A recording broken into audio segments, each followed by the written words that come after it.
News. Hindu దేవుళ్లను కించపరిచేలా మాట్లాడిన advocate Kadiri కృష్ణపై Meerpet police స్టేషన్లో బజరంగ్ దళ్ నాయకులు ఫిర్యాదు చేశారు.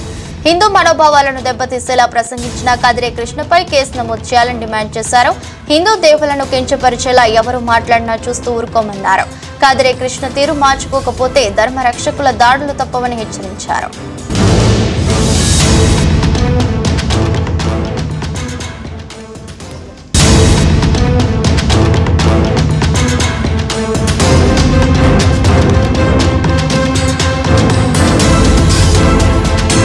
పండుకున్న ఎంకన్నా కొంచెం లే లే లే అంటే ఇటు లేమంటే లేస్తాడు, ఇటు పండుకోమంటే పండుకుంటాడు.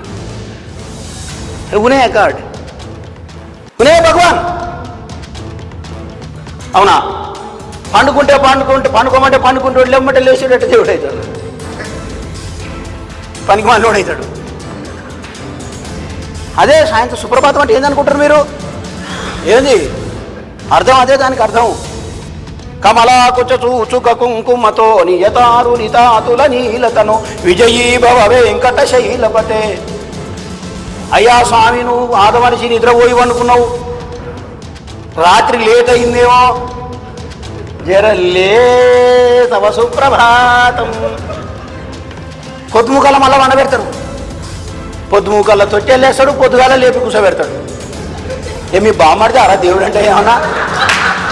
Breaking news. హిందూ దేవులను కించపరిచేలా మాట్లాడిన అడ్వకేట్ కదిరి కృష్ణపై మీర్పేట్ పోలీస్ స్టేషన్లో బజరంగ్ దళ్ నాయకులు ఫిర్యాదు చేశారు. హిందూ మనోభావాలను దెబ్బతీసేలా ప్రసంగించిన కదిరి కృష్ణపై కేసు నమోదు చేయాలని డిమాండ్ చేశారు. హిందూ దేవులను కించపరిచేలా ఎవరు మాట్లాడినా చూస్తూ ఊరుకోమని, కదిరి కృష్ణ తీరు మార్చుకోకపోతే ధర్మ రక్షకుల దాడులు తప్పవని హెచ్చరించారు. మీర్పేట్ పోలీస్ స్టేషన్లో కదిరి కృష్ణ పేరు మీద హిందూ ఉత్సవ సమితి మరియు బజరంగ్ దళ్ ఆధ్వర్యంలో అతని మీద కంప్లైంట్ ఇవ్వడం జరిగింది. 21 నాడు అతను మన కలియుగ దైవమైనటువంటి శ్రీ వెంకటేశ్వర స్వామి మీద అనుచిత వ్యాఖ్యలు చేసినందుకు 100 కోట్ల మంది హిందూ బంధువుల మనోభావాలను దెబ్బతీసినందుకు ఆయన మీద కంప్లైంట్ ఇవ్వడం జరిగింది. ఇంకోసారి ఎప్పుడైనా కానీ ఎవరైనా సరే హిందువుల మీద హిందూ దేవతల మీద అనుచిత వ్యాఖ్యలు చేస్తే ఊరుకోబోమని ఈ మీడియా పరంగా మేము చెప్తున్నాము. ఇంతకుముందు ఎవరైతే ఇలాంటి అనుచిత వ్యాఖ్యలు చేసిరో వాళ్ళ గతి ఏమైందో యావత్ ప్రపంచానికి తెలుసు.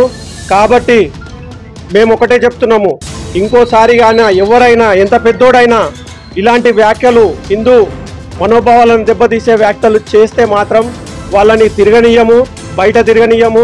వాళ్ళ పైన చట్టపరమైన చర్యలు తీసుకునేదాకా పోలీస్ వాళ్ళ మీద ఒత్తిడి పెడతాము.